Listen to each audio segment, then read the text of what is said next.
Hello, cinephiles. Dr. M. Shroom here with another movie coming to you. I'm actually back home in Texas again, where the humidity is absolutely stifling. I'm a little bit miserable right now because I'm shooting outside. Thanks to my dad for letting me use his beer sign wall to have a backdrop on this thing a little bit more interesting than the one I was in. The movie we're doing today is Eddie Murphy had just stepped out of his stand-up comedy role and into the film scene.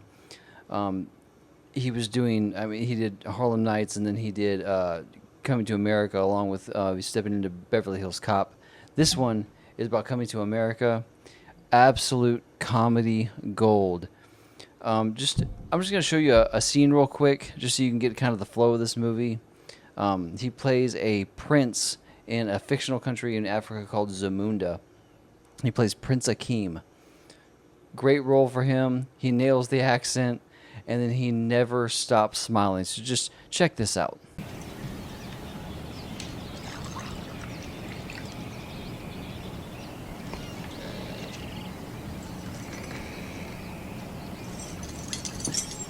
He looks sad.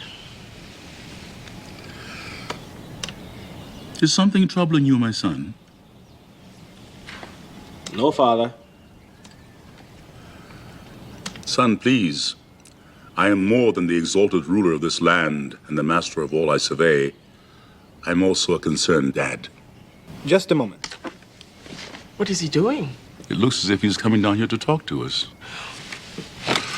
Rose bearers!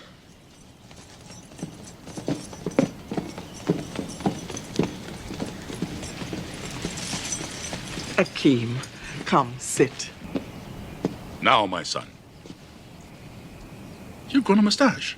Joffy, it has been a year. So, what is it, my son? Some movies, and especially comedies, age like milk. You know, they just, once you've seen them all.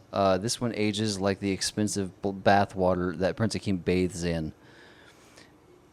And it gets better. Like, there is no better cast that you could have this. You have Arsenio Hall, which was also in Harlem Nights, as the crying man. He's actually plays a much larger part in this. He plays the sidekick of Prince Akeem whenever they leave Samunda and go to Queens to find him, Prince Akeem, a wife. You have other legends like John Amos, who plays Mr. McDowell.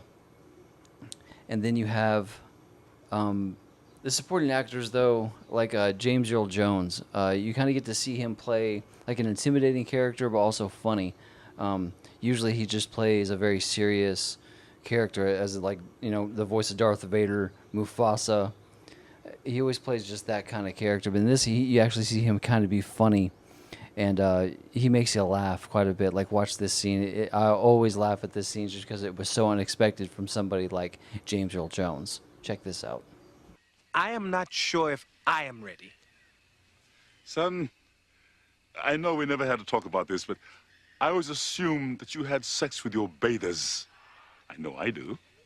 Coming to America proves that Eddie Murphy can play half the population of Queens, including a barbershop owner whenever he has some different makeup on.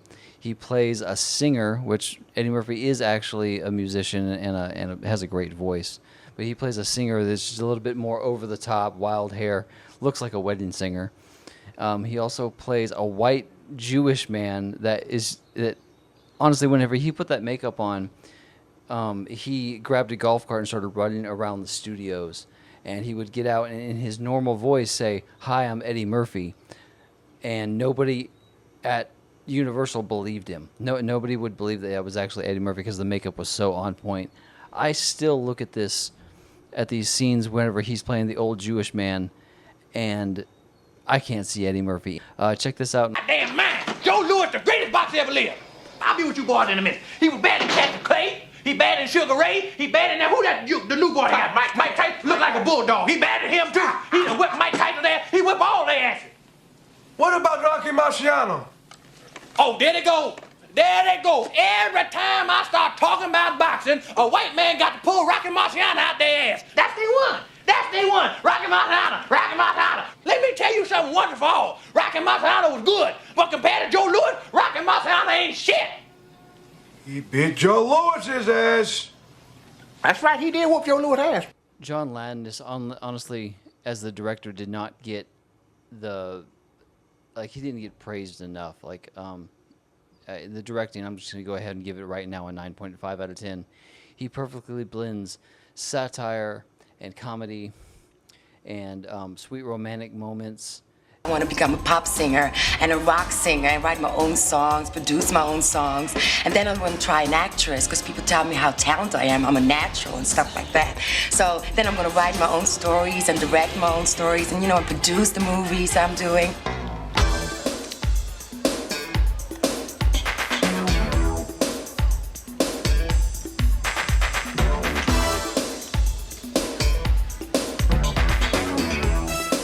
I hope you don't mind me coming over and sitting down.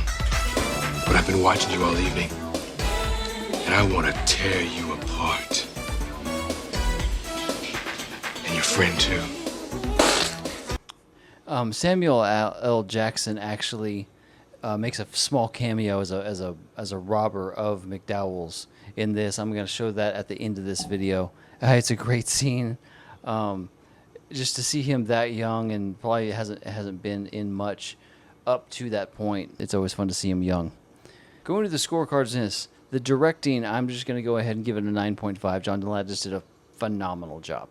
I love the way that he just combined everything so well together and didn't misbalance anything. Let the characters be themselves. I honestly can't say anything bad about that. I'm going to give that a 9.5 popcorns out of 10. The cast, it was great. The only even slightly derogatory thing I can say about the cast is, once again, Arsenio Hall's acting is not great. But honestly, it didn't have to be. That was part of kind of why it was kind of funny to me, was some of the things he says. Like, he's not getting anything out of this. Akeem is getting to go find a woman and a wife and have fun in Queens and trying to act like he's poor when he's actually not. Kind of just suffering along with him because he's forced to. Yo, you want to buy some toothbrushes, man? This is some real fly personal hygiene equipment I got here, man. And I got a hell of a hairdryer over here, too. Check it out. Thief! Stop, thief! Come back, thief! Simmy, let him go. But those things belong to us. Yeah, we're well rid of those material things. Let them wear our princely robes. We're in New York now. Let us dress as New Yorkers. You know what I'm saying? Bet you know I know it's real, but they don't know that you know I know the deal. I feel like a complete idiot. He definitely wants to go stay at the Palace in Manhattan instead of like this shithole apartment in Queens. James Earl Jones is a funny part that you don't really get to see him in. He plays in the very end as like, he's a king, so he thinks he's better than everybody.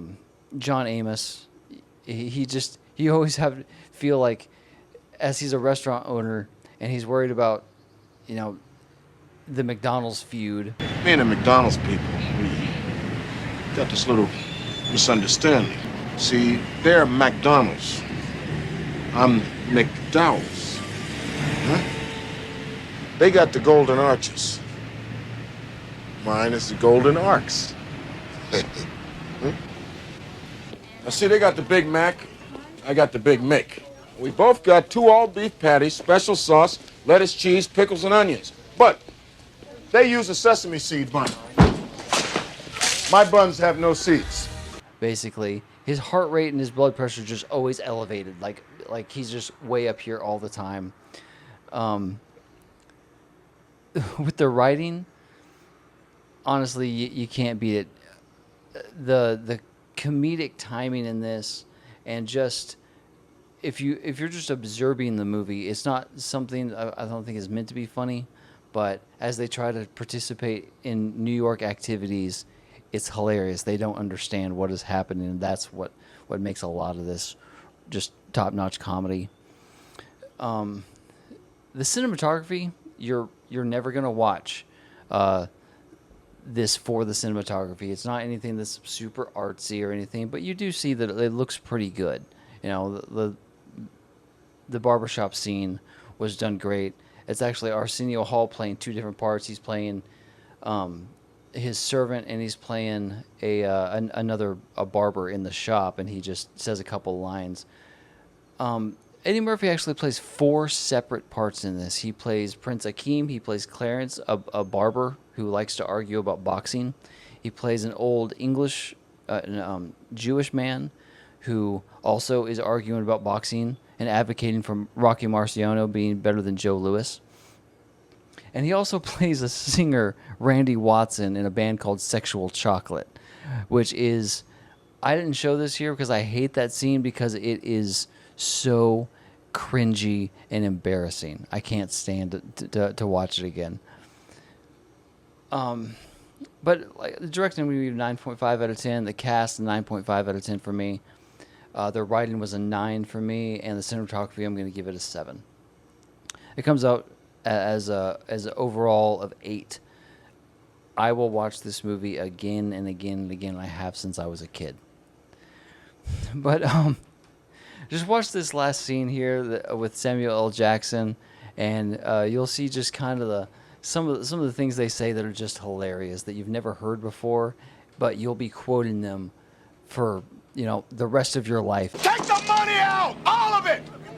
Don't stall me, fat boy. Let's go! Anybody move, I'll blow your fucking head off.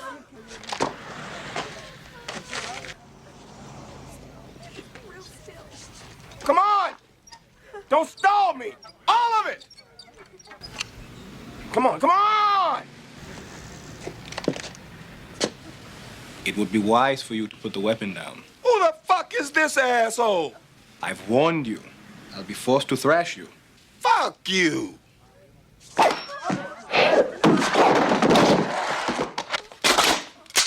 Freeze, you diseased rhinoceros pizzle. With that, I'm Dr. Shroom, and I'm out, guys.